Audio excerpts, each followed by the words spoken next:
One of the guys on Chapo Trap House made a great point about Bernie Sanders that I wanted to share with you guys. So check that podcast out if you haven't yet. It's funny and it's interesting and they're incisive and they're really creative. So I recommend that if you haven't seen it, go check it out. But so they were talking about Beto O'Rourke in a broader conversation, but then somebody made a point about Bernie that really struck home for me. So when you talk about charisma, it's really a tool. It's kind of a weapon, in fact, because charisma allows somebody to override flaws. And in terms of politics, it honestly allows people to mask an odious agenda. And I was reminded of, there was, I think I was in the 6th or 7th grade. I've told this story before, I think on Kyle and Corin. And we did this weird mock trial. And in the trial, I was doing the defense. I was the defense lawyer. And the prosecutor was this really soft-spoken, shy girl who did a lot of preparation and a lot of work in order to do this trial. And so she was super prepared, very detailed, very nuanced. And then there's me, asshole McGee, and I didn't do any preparation at all, barely knew what the fuck we were talking about. I show up on that day 100% convinced that my side is going to lose, and then I ended up winning. And I was bullshitting on another level. I made Trump look like Noam Chomsky. With Trump in the debates, how he was just kind of like stumbling all over himself and making shit up and just screaming wrong and trying to let confidence override actual substance, because there is no substance there. And I learned a lesson that day, and it wasn't a good lesson. The lesson is it's too easy to let personality override detail and substance. And so the point about Bernie Sanders is the dude has, and I'm sorry that this is shaking. This is fucking heavy-ass case I got on my phone. But anyway, Bernie has no charisma. In fact, he's like the anti-charisma guy. There's nothing there that you would say is like charming. And because of that, it actually makes it so that he has to put the policies front and center. And he only knows how to strike one note. He's very one-dimensional. He's very tedious. And he's very repetitive. But again, because of his lack of charisma, and because he's this old dude with bad posture, who is just, you wouldn't give a second look if you saw him on the street. You wouldn't think anything of him. You just think he's an old dude about to go to the breakfast special at Denny's.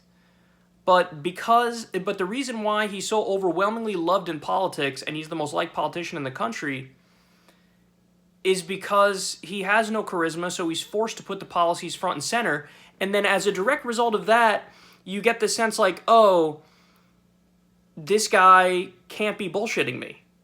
This guy has nothing but raw honesty. Like, that's all it is you get the sense he's completely and utterly authentic. And so that translates into people liking him. Now, contrast that with a guy like Obama and contrast that with a guy like Beto O'Rourke. They're very charismatic. And they're part of the class of politicians which I would call smooth talkers. And when you're charismatic, to come full circle here, what can you get away with? Virtually anything. So Beto O'Rourke or Barack Obama can go out there and they can give these soaring speeches. Yeah, speeches about we believe in equality and we believe in justice. And we think everybody should have a fair shot in this wonderful democracy of ours. And they get to use bullshit platitudes and cliches and flowery rhetoric. And they get to make you think that they're really saying something when they're not really saying anything, and they're actually being purposefully vague about what their policy agenda would be, because they don't want to commit to left policies, because then if they commit to the left policies, they're going to have to fight for them, and they're going to have to twist arms, and they're going to have to really, dedicate themselves to this canon of ideas, this canon of policy substance, which is what the left really wants. They're not true believers in that. They're just kind of centrist, corporatist, neoliberal politicians. And I think they do care quite a bit about narcissism and self-aggrandizement and power. But because they have charisma, it allows them to not focus on policy. It allows them to be vague. It allows them to do platitudes and cliches endlessly and still get people to like them. So we have a problem, because we're now fighting a war, a primary war, soon to be primary war, against a bunch of these smooth-talking politicians who we know are bullshitting us, but who have the ability to sway large swaths of people in the country to their side. But can Bernie's non-charisma, his anti-charisma, putting the substance front and center, can that override the onslaught of the charismatic, smooth-talking bullshitter?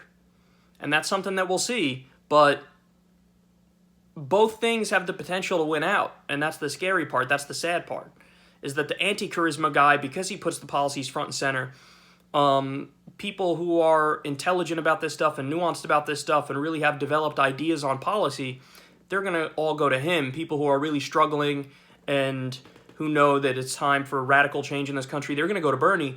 But yeah, there are going to be plenty of people who are simply going to be swayed by that amazing charisma from a guy like Beto, and they're going to go, oh, he believes in change. Isn't change wonderful? I like change. Do you like change? Obama believed in change. Now Beto believes in change. Oh, change is so great.